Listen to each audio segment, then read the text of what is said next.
Anonymous says the presentation was really informative, especially from the global economic perspective. I'm curious to hear more about some social and cultural interventions that can change the major issue we have around climate change, which is overconsumption. It seems as though economies are only considering growth and not thinking on reducing ecological footprints. What are your civil stakeholders saying about this socio-cultural issue, please? Yeah, that's a fantastic question. Yeah. When we look, so the team that I lead at the PCC is mitigation. And so what we're really thinking about is what technologies do we deploy when in order to be on this kind of globally competitive pathway. And the issues that I worry most about are the ones that have a behavioral component. So shifting people from private to public transport, for example, most people, if you talk to them, their aspiration is to own 1 or 2 vehicles in a household. Yeah. But that, of course, is unsustainable. And our studies show that we need to move 30% of people from private transport to public transport. So we need less cars on the road, not more. And that behavioral element is like extremely challenging. As soon as you're wealthy enough to afford a car, you want to buy a car.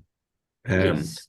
And if we look at the UK, it's the other way around. Young people in the UK, like, why do you own a car? That's like a crazy thing to do, I think the bigger challenge is in city design and spatial planning. And we have a particular problem in South Africa because of apartheid spatial distributions. So people are getting up at 4 a.m. to travel from Soweto to Sandton to work, and they've got to take at least 2 taxis, sometimes 3 taxis to get there. It has a huge impact on disposable income. If you look at the disposable income of South Africans versus other similar economies like Vietnam or Thailand, our people have less disposable income because they spend so much more on transport. So cities need to move to what they call the 15 to 20-minute city.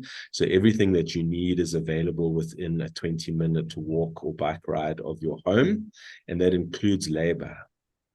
And so the big cultural challenge in South Africa, if I think about my neighborhood, I can get most things within a 20-minute walk from my home, but the people that are selling me the things or providing those services are traveling very far to get there.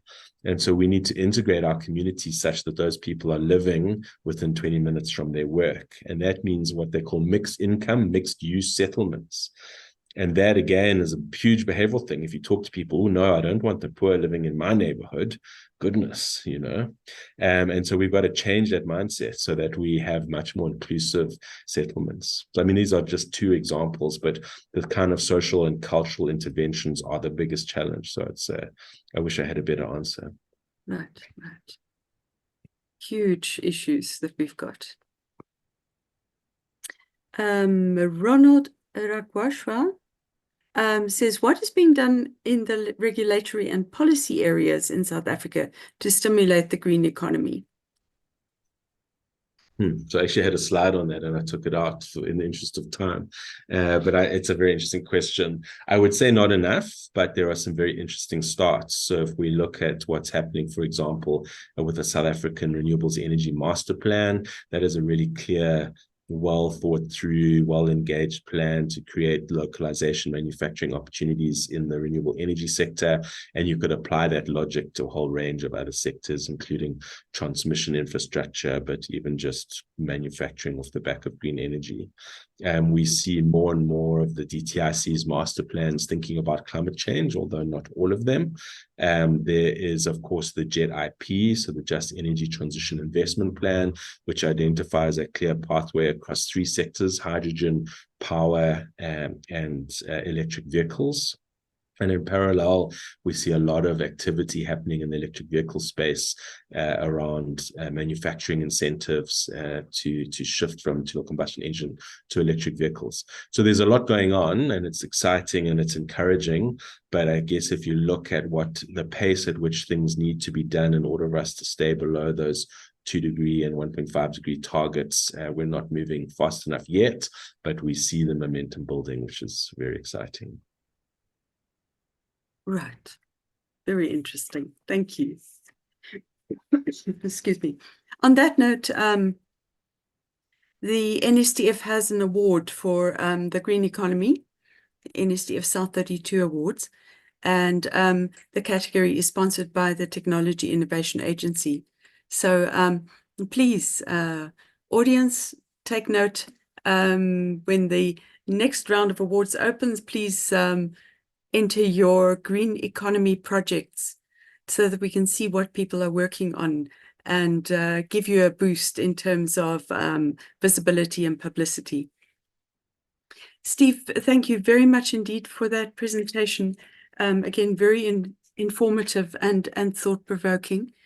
Thank you for reminding us about the dire situation that we have in terms of the climate, and that we can't continue with a business as usual attitude. It just won't work.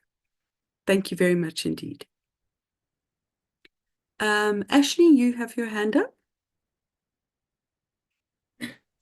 Hi, sorry. Thank you very much for a very informative presentation. I just have one question. My question is, what policies and programs are the Commission implementing to promote inclusive workforce development and ensure that underrepresented groups have access to opportunities in the clean energy sector? Yeah, thanks for the question, and it gives me an opportunity to do a sort of billing for my colleague who's speaking tomorrow. So we have a team within the Presidential Climate Commission that are focused on employment strategies and skills development, and Devin Pillay leads that team, and he is on the agenda for tomorrow.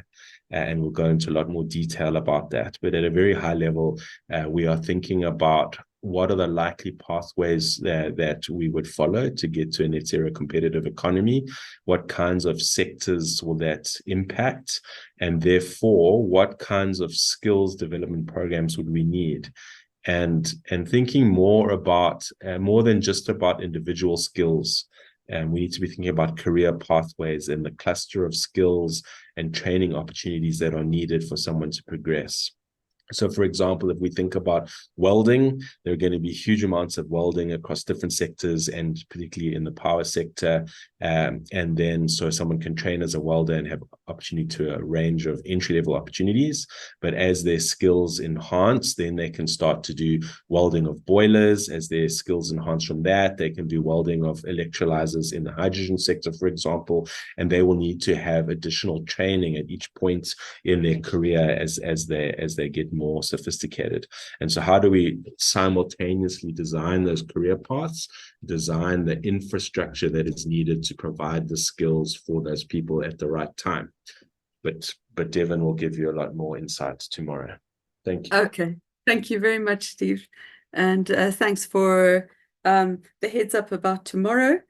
We'll look forward to engaging with Devin on that as well.